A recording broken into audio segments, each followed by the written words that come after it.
అమెరికాలోని అనేక మంది భారతీయులు డిపోర్ట్ అవుతుండటం ఒకవైపు, ఉపాధి అవకాశాలు కోల్పోవడం మరొక వైపు జరుగుతా ఉంటే, H1B వీసాల విషయంలో ఒక రిస్ట్రిక్షన్స్‌తో ఇబ్బంది పడుతుంటే, ఇప్పుడు గ్రీన్ కార్డ్ విషయంలో కూడా కొత్త ఇబ్బంది. నాట్ ఓన్లీ ఇండియన్స్ బట్ ఇండియన్స్‌కే ఎక్కువ దెబ్బ తగులుతా ఉంటది.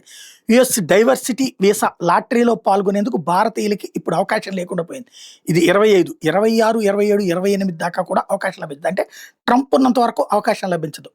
ఇది అక్కడ ఉన్నటువంటి సంబంధిత వర్గాలు చెప్తుంది. గ్రీన్ కార్డ్ లాటరీ కార్యక్రమంలో గత 5 ఏళ్లలో అమెరికాకి తక్కువ వలసలున్న ఏ దేశాలున్నాయో, ఆ దేశాల దరఖాస్తుల్నే ఎంచుకుంటారట ఈ దఫా. ఏటా 50,000 మంది లోపు అమెరికాకి వలసొచ్చే దేశాలు ఏవైతే ఉన్నాయో, వాళ్ళకి అవకాశం ఇవ్వాలని నిర్ణయించిందంట ట్రంప్ యంత్రాంగం. అమెరికాలో అన్ని దేశాలకు చెందిన వలసదారులకు అవకాశం ఇవ్వాలంటే అది ఖచ్చితంగా జరగాలని భావిస్తోందట. వీసా లాటరీలో పాల్గొనడానికి అనుమతి ఉన్న దేశాలకి ఇందులో వీసా కేటాయింపులు ప్రకటించారు.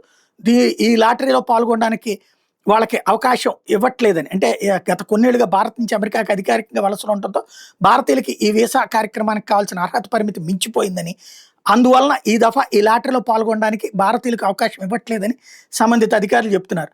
2021లో 93,450 మంది భారతీయులు అమెరికాకు వలస వస్తే, 2022లో 1,27,010 మంది అమెరికాకు వస్తున్న, అంటే దక్షిణ అమెరికన్ 99,030, ఆఫ్రికన్ 89,570, యూరోపియన్ 75,610 వలసదారుల సంఖ్య కంటే ఎక్కువగా ఉన్నారు వీళ్ళు.